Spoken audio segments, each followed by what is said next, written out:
please, I think I would like you to first tell me if I'm speaking like this, it's okay for you to hear? Yeah. Should I be louder or? No, it's okay. Okay, then if something is wrong, please tell me. We will try to adjust to make you hear better. Okay, first we would like to start with, I think, you know the title of our presentation, which you can also see here, Inclusive and Inviting, Festival of Culture Without Barriers in broad context of accessibility trends. Don't worry, this will not be very technical or theoretical. It will be a little bit, but we hope not too much. And first, Monika will start. Musisz mówić, jak zmienisz slajdy. Yes, ruszam slide. So actually, I would like you to speak a little bit now, a little warm-up for you, intellectual warm-up. First exercise, please tell us what do you think you can see at this slide, at this picture. What is it? What does it represent? Any associations? I think inclusion means that we are all different, so the latest but subtle, and not just being as the diverse part in a circle. So you think inclusion is the last one? Yes. Yeah? Okay. Any other ideas? What's in other pictures? No. No, it seems right. Okay. Okay, mówmy następny. Maybe it's the way that people view the world. So when you allow awareness to grow, your understanding may also change. First of all, you may not even notice there is something different around, and then it's integrated in your life. I'm being suggested by the title, so Yeah, but it's very good intuition, very good path that we would like to follow. Any other reflections on those pictures? What differences you can see between them? Come on. I would say there is a better connection. The last picture. The first pictures, there is empty holes. So there is not full connection, but the color one make connections. Okay. So connection is important. That's interesting, right? Okay. Can we pass to the next one? Yes. So here we have names, right, of these pictures. We have several stages of development of contact, let's say. So first we have exclusion, then we have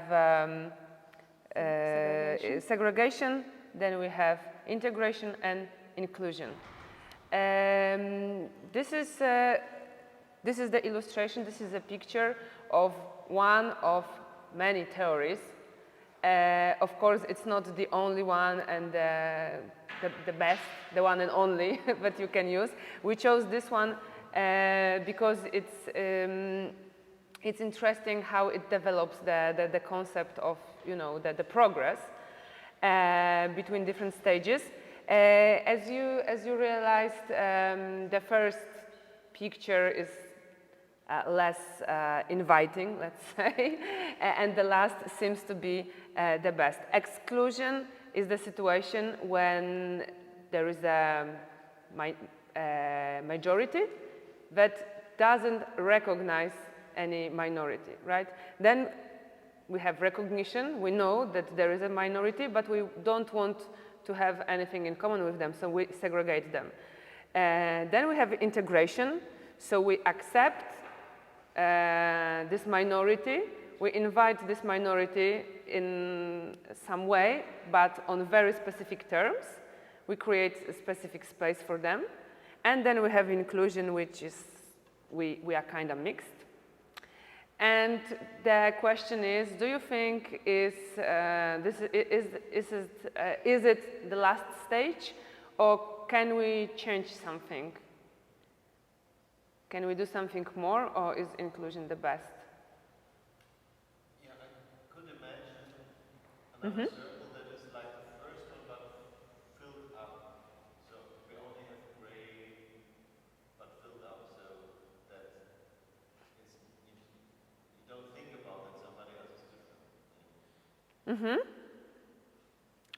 Okay. Yeah, another one. I think it would be the best if all bubbles would move the color, because still in inclusion it means that there are colored bubbles and gray bubbles, which means still there is a difference, and there shouldn't be a difference except that all are different. Okay.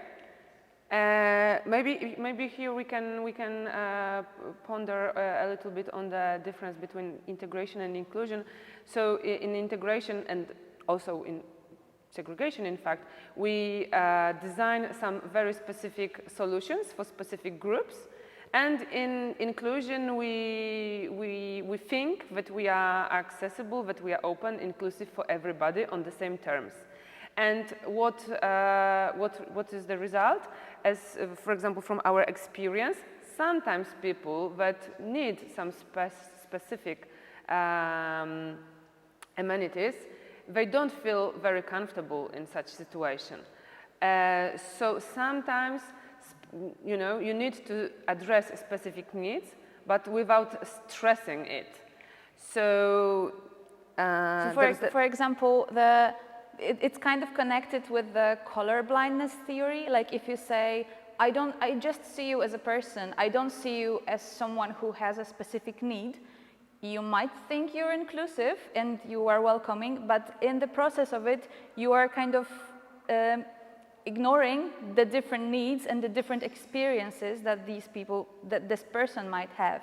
So saying we are open for everyone just as an idea is great, but it really has to have a specific action to kind of give this the foundation. So here the last circle. I would also, if you allow me, I would like to ask you, because you suggested for now 2 options that could be the next step. What do you think they could be called? What could be the name of the last stage? Yeah?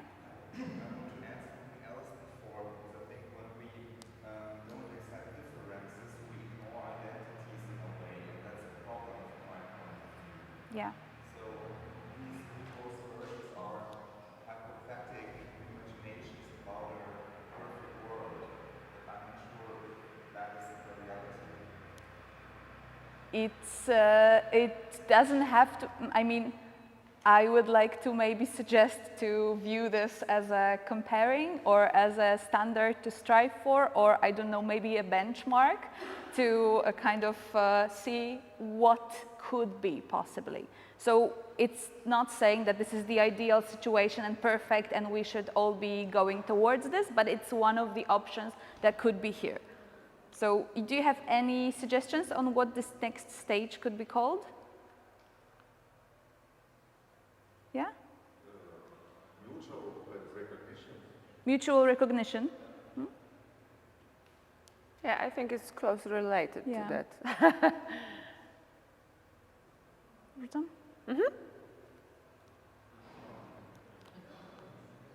So this is, yeah, go on. Yeah, this is the last stage in this theory. Again, we are aware that it's not the one and only, but we chose this because usually when you see this, these pictures, when you see these graphics, usually the last step is inclusion. And when we found this one with belonging, we thought, okay, it's another concept to consider. Because here, as you can see, everybody is welcome. There is a huge common space which is accessible for everybody, but also some specific needs, some specific some differences are addressed, right? So there is a space whenever you need to integrate, to be on the same terms with everybody, you can do it. But whenever you need to address your personal needs, you can do it also. So this is something actually that inclusion maybe should be, but not always is. Okay. Should we continue? Yes. This is us now. Okay. We wanted to introduce ourselves very quickly. You can see a picture of the 2 of us during a museum tour. during our festival, which probably you'll hear a bit more later. My name is Marta. My name is Monika. Yes, and maybe I'll start. I represent Culture Without Barriers Foundation. I have been working there for 4.5 years. I'm going to go a bit into detail later about what our foundation does, but I studied cultural management and I knew absolutely nothing about accessibility. No one during my studies taught me anything about creating accessible spaces, about creating solutions for people with disabilities. And this was something that the accessibility area was something that I stumbled upon incidentally, and I found this very interesting, and that's how I started working at the foundation. But just to kind of show you, I hope maybe in your countries it's different, but in Poland during my studies, zero speaking about accessibility in different cultural institutions. So that's about that.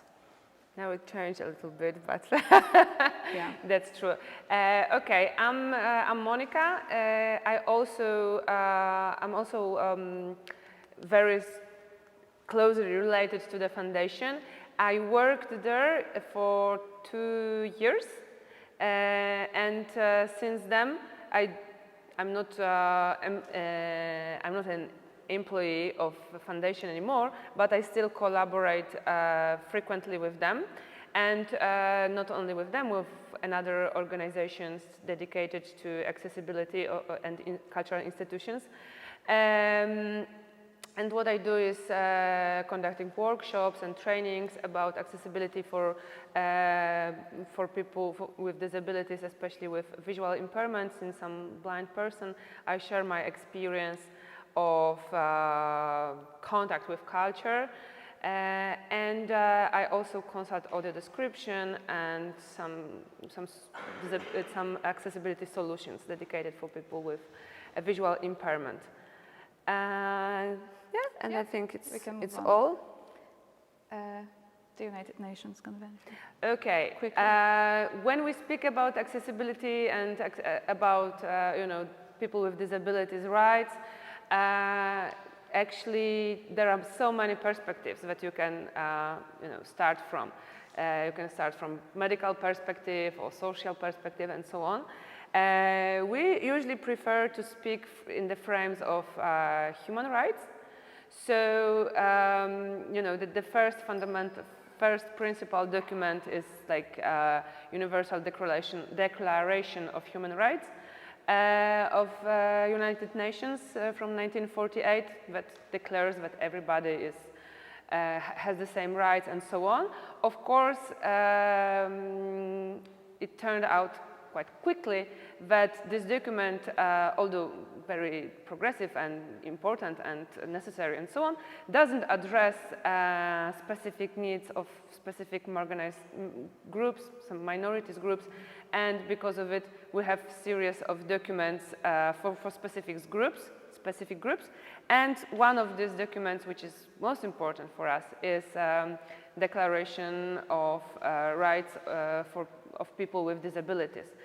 From 2011, I think it was ratified. I mean, it was adopted maybe in 2006, but it was adopted in Poland in 2011, I think, something like this. So not very far, not long time ago. Okay, and of course we have series of articles here.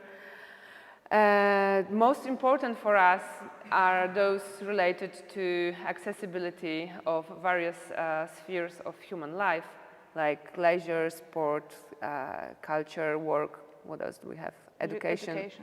And yes. Participation in cultural life. Actually, what the Article 30 is most important for us because this is the participation in cultural life.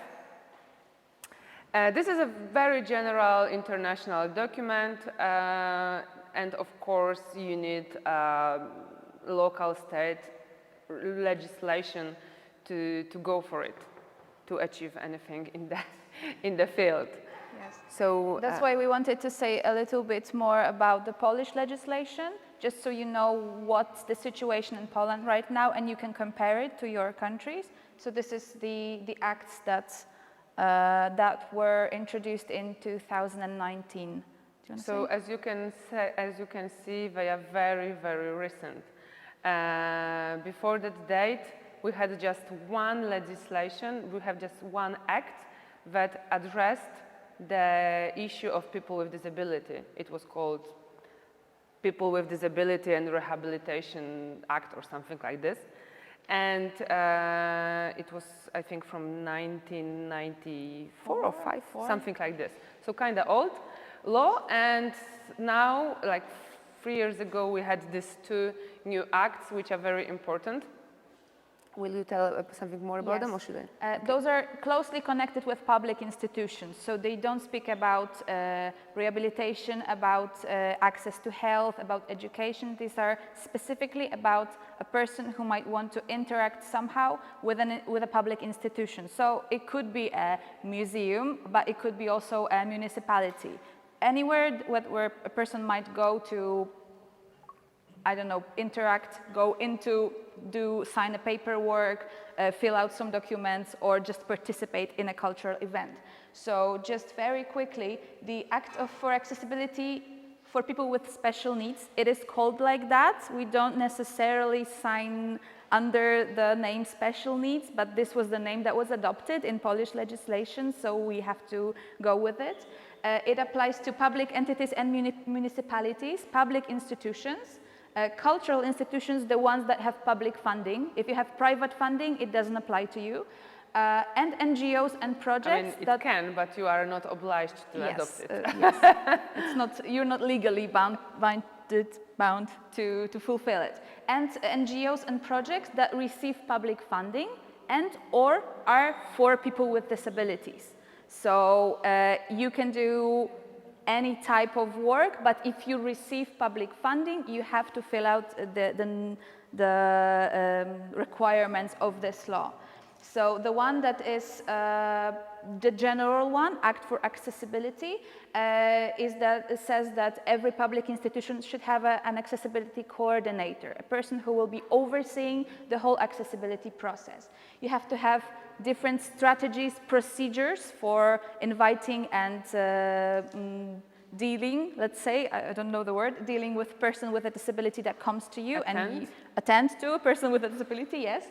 And you have to, all your materials that you put online, like forms to fill out or some local laws or announcements. Any kind of information. Any kind of information should be digitally accessible, which is a whole different thing I will speak about later.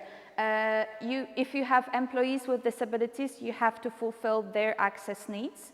And the general information about the institution has to be published in Polish Sign Language and with an ETR text, which is an easy-to-read text, complete with pictograms or pictures and written in very specific regulations. This is a specific type of document. And this law doesn't apply to any events. There is no mention about accessibility during the events. It is just the general working day of the institution. The second act is about digital accessibility. I will send you this presentation later. You will get it. So if you want to go into detail, you can read about this. But it just says that all information you put online have to be digitally accessible. Your website should be digitally accessible. You should have every picture you post, even on your social media. You have to have alternative text for it, which is a description for people who are blind or visually impaired. All videos should have subtitles or a transcript, and there should be also audio description or equivalent of it for videos that you put online. So it generally says that every material you put online has to be somehow accessible, which is another thing that happened after the legislation was introduced, is that people who were supposed to be in charge of it, the coordinator of accessibility, they were just put in the spot and they knew nothing about this. So now there was no preparation process, no education, no workshops for them, nothing. Yeah, usually there are people who have some position in the institution. For example, there are like, you know, somewhere in administration. And then additionally, now they are coordinators of accessibility Yes. that they have no idea about. So some cities introduced an education program for the coordinators to learn about all these things, but mostly smaller cities, smaller institutions, the coordinators have to do everything on their own. They have to do their own research, also while working full-time in the previous position that they had, yeah? So on a previous slide, you said, or even one back, Yeah? all the NGOs get public funds, but so is this also they do projects for people with disabilities, or all NGOs who receive public funding? All NGOs who receive public funding should apply to these requirements. They don't have to assign a coordinator, but they have to fill out the requirements of accessible documents, information, etc. And the institutions, public institutions, they should appoint a coordinator. Because in fact, whatever you do, you never know who will be your participant, right? I mean, people with disabilities, it's very big group, very diverse group. It doesn't mean only people on the wheelchair, for example. So you cannot expect that people with disability will participate only in projects dedicated to people with disability, right? They can be everywhere, so you have to be. And they are. And they are, so you have to be ready for this challenge. Yes? More what Jana also asked, might be a detail, but does it apply to NGOs that are fully publicly funded, or if it just get €1,000? From what I know about this, and I am not an expert in the legislation, if you have a project that is publicly funded, this project has to fill out the requirements. If another project is, I don't know, with sponsors, the law doesn't apply to this one because it's not public funds, so they don't really have Because a way usually to. in Poland, I don't know what about your countries, but usually in Poland, NGOs don't have current secure funding.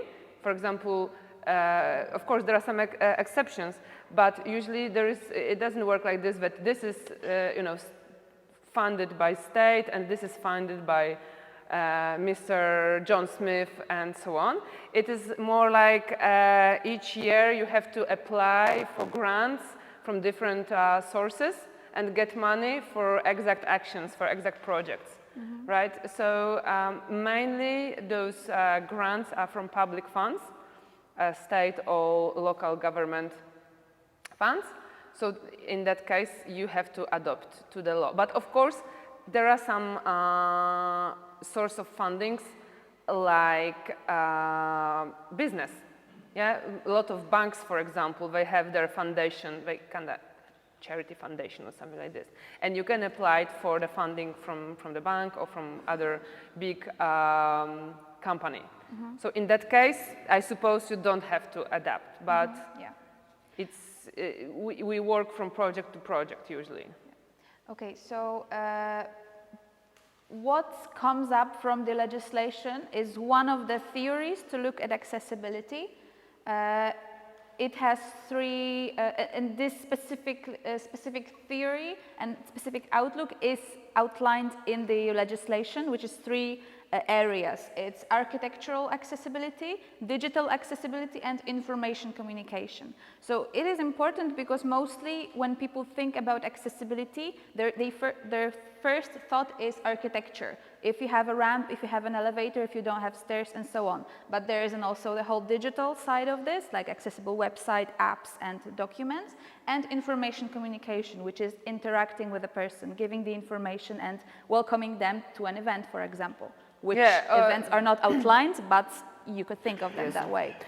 Yeah, there are so many ways that you can think about accessibility, and many division.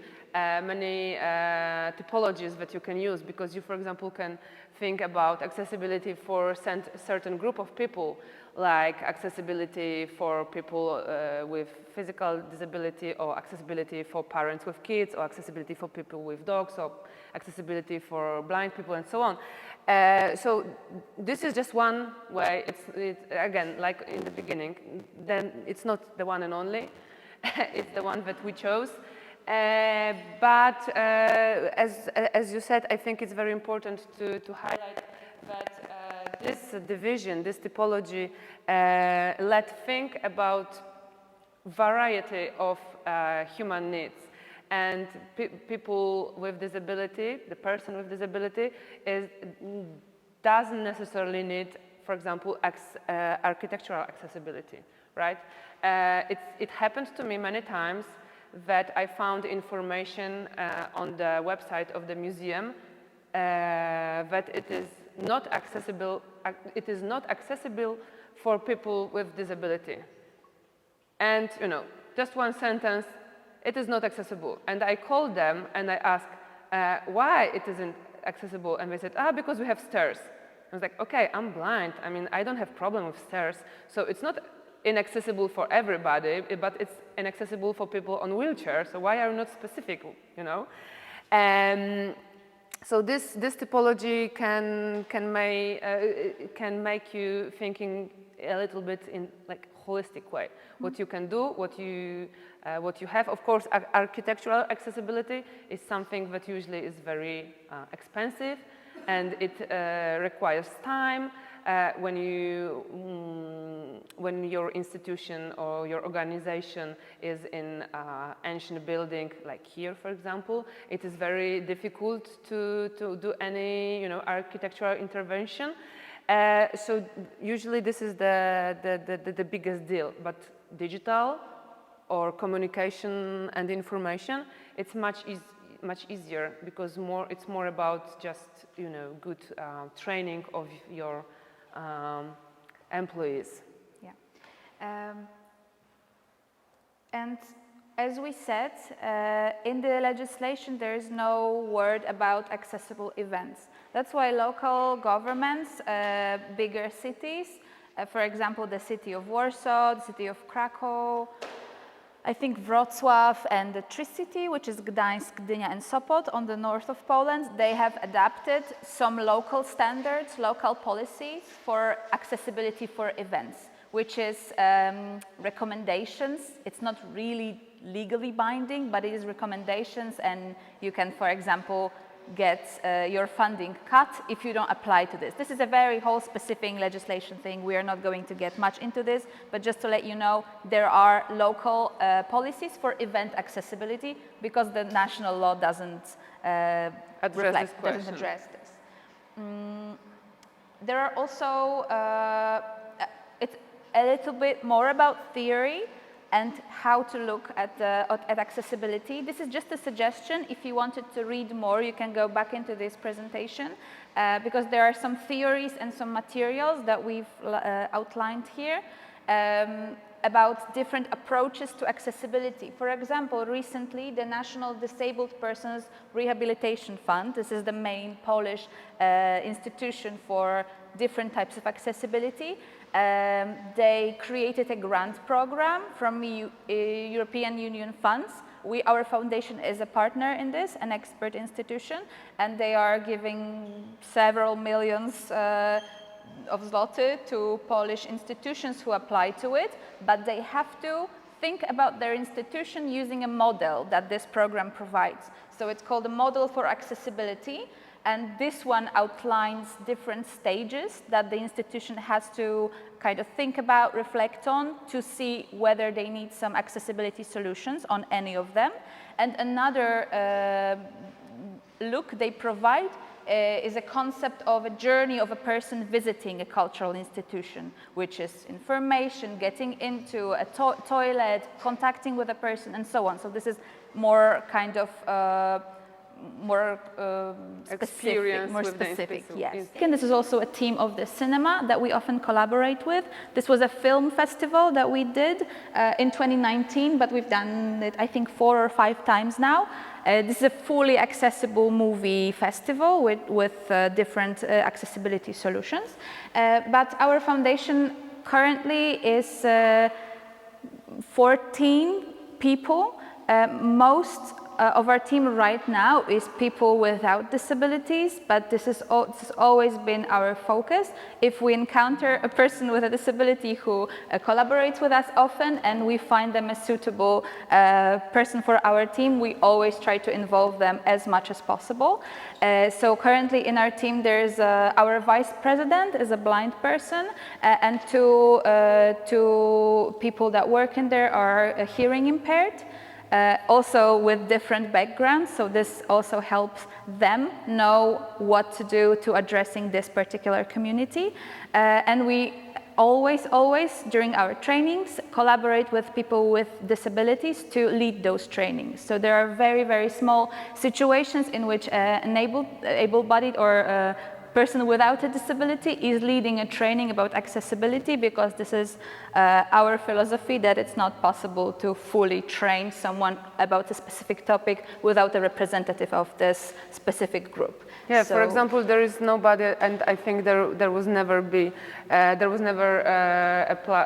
employed person with physical disability, but always when there is a training about attending people with disabilities, we have these 3 basic parts, which is about people with visual impairment, about people with hearing impairment, and with physical impairment. And this part, each part is always conducted by the person with disability. So we always collaborate with person with physical impairment to conduct this part. yeah, she has her own foundation and we very often involve her and she involves us, so we kind of collaborate very closely on this. And then about the festival. Here you can see some posters of our festival from the past years when we kind of our graphics was more coherent. So the previous ones I'm not going to show you because they were all over the place. But our 10th edition of the festival is going to be this fall from 30th of September to 9th of October. And you are also, of course, invited if you want to come to Poland. Let us know. We'll show you what to participate in if you want to see accessible events. So the idea of the festival is to collect events organized by different institutions from all over the country, and we help them choose a specific event, choose accessibility for this event, and we involve it into a general program. So our foundation is not organizing every single event. We are just, let's say, an umbrella for under which different institutions can put their events. And we are just, delivering the accessibility service. Yes. If they need it. Not for all of them, because some of them are already doing a very good job creating accessibility, but if they need it, if they need funds or consultations or suggestions, we always help them. This is the idea of the festival. So just so you know, this kind of how to say, the name of the festival is called Culture Without Barriers Festival, but the slogan is Możesz, which means you can, and it was just you can every year. Last year in 2021 we said you can be close, just to kind of round this up after the pandemic, during the pandemic. And this year, because of the situation in Poland, because are celebrating the 10th year anniversary, because of the Polish society kind of getting transformed right now with people from Ukraine. We wanted to change the slogan for this year to "We Can." It's in English it sounds very boring, but in Polish it's not very used that much, which I think it sounds nice. If you have it, probably next year we will go back to "You Can." But this is, we don't have a poster for this year yet, so that's why it's the last year's poster here. And just to let you know a bit more about the festival. Of course, if you will have any questions, you can ask us after our presentation or today before lunch. Or during the presentation, of course, if there is Can you tell me anything. what time it is? Nie chcesz wiedzieć.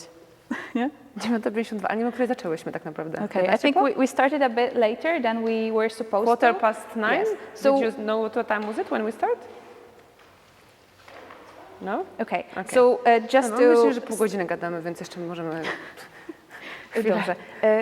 Okay, we will just go a bit quicker about this. Just to let you know what the festival looks like. It is several days, usually 2 weekends and a week in between. It's tens of partners from all over the country. We've had 60, 70, 50 institutions that collaborated with us differently in different years. So it's museums, galleries, theaters, NGOs, every type of institution you can imagine. Also individuals, if they wanted to put their program, their event or their offer into our program. And what is nice, and I would like to stress it, they are not only big institutions from big cities. Yes. We also have very small local institutions from small local towns that they are really do great job. So it's not only, it is usually called Warsaw Festival, but it's not about Warsaw It only. was. For the 3 last years, it's not called Warsaw Festival anymore. Yes, but yes, it changed. the important thing is we are receiving funding from the city of Warsaw. That's why until last year, we could only provide some financial help to institutions from Warsaw. This was a requirement. Fortunately, this year, we can use it to help institutions from other cities also, which is a very nice improvement of this situation. There are hundreds of events. Last year, we've had 190 because of the situation, but in 2019, we had 300 something events. And thousands of participants. And this is people with disabilities, people without disabilities. Because what is important for us in this festival, I hope this slide is the thing that we wanted. No, I will show you first this. This is not a festival for people with disabilities, and it has never been. It is a festival for everyone with solutions that people might need to participate. So we have very often situations where people call us and say, I don't have a disability, can I come? And we always say, of course you can come. And they say, but am I not taking a place of someone with a disability? And we say, this is not an event like this. This is for everyone. If you called us and you want to take place, this is your place, you can come.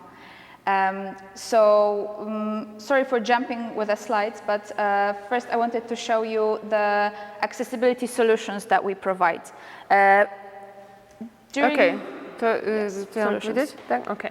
So as we mentioned already several times, people with disability is really big and diverse group. We have really a lot of disabilities and a lot of needs, not only ramps and lifts. There are something more that you can do. So starting from myself, blind people and people with visual impairment, the two fundamental accessibility solutions that we need is audio description and tactile materials. Audio description, I don't know if you are familiar with the word. If you have Netflix, maybe you are. This is the description of verbal description of visual elements. For example, in the movie or in the theater, it describes what's going on on the screen or on the stage. We can have also audio description in the museum, which will be the description of a piece of art or exhibit in general terms. For example, in the cinema, it is usually recorded, and in theater or in museum, it is like live audio description. And tactile materials, of course, as you can imagine, it can be in the museum. When we go to the museum and we have guided tour, we have touch tour, which means that we are allowed to touch some exhibits, but of course, some of them are precious and delicate and we cannot touch them. So there are some copies or like rising materials like, reliefs, drawings or so on. Then we have people with hearing disability. So deaf people and people with hard of hearing. For deaf people, of course, the main problem is the communication, so they might need interpreter, the sign language interpreter, or subtitles, because not all deaf people know the sign language, but either not all deaf people will know the Polish language, written Polish language very well. So these are two parallel solutions that we need. And as you can see, we have 24 different solutions. So this is something that can be, the organizer of the event can choose some of them. Definitely doesn't happen that there's all of them during one event, but they are designed specifically for a specific group or for more groups at once, so there are different combinations of this. If you need it, those are the pictograms that we are allowed to share with. They're under common license, so if you want it, we can share this with you. They're also on our website if you want it. And there are some different types of accessibility. You can go back to this presentation later if you are interested. Just to very quickly go over the challenges that we had. The main thing is new institutions, they always say, but we don't have people with disabilities coming to our institution. To that we always say, because you don't have accessibility. It's not the other way around. You first have people and then you have accessibility. Because if they cannot enter your institution, they will don't do it, yes. Simply. And if you never think about them, they will not know that you are, all right, now started thinking about them. So it is a whole process, and that's what we always say during our trainings. Accessibility is a process and not a thing you can check and be done with it. So the difficulty is also in convincing decision makers and directors of the institution to let people do something that is accessible, because this is not very budget friendly. There are solutions that you have to pay for and they are expensive sometimes. And it's time consuming also. Yes, so and not always someone will come. So it's a process. You have to do it a few years in a row, and then probably some people will start coming. But it's difficult to convince decision makers about this. Challenges for participants, what we addressed during our festival. The main thing is inaccessible reservation sites on institutions' website. For example, for a theater, you always have to choose a space from a scheme of the audience, and this is not accessible for people that are blind and are using screen readers. And different reservation systems are not always accessible. That's why we created a main common reservation system for all the institutions in our program, and then we, after this reservation, distribute the information to the institution. And another thing we provide, which is a characteristic of our festival, is that we provide trained volunteer assistants. So everyone who wants to participate in an event, they can tell us, I need an assistant, and they will get an assistant who is trained in assisting people with disabilities. These are volunteers, these are not professionals, but they are trained. Because for many people with disability, this is the barrier, but they don't go out because they don't know how to move around the city. For example, especially blind people, but also people with physical disability. It's very problematic for them since our city is not very accessible still. So they might need help, and if they live alone, they don't have nobody to help them. So we provide volunteers to help them, to make sure that everybody can go wherever she or he wants. Yes. And we have different solutions. If you are interested, you can ask us. We're sorry for taking up the more time than was assigned for us, but if you have any questions, you can ask us now.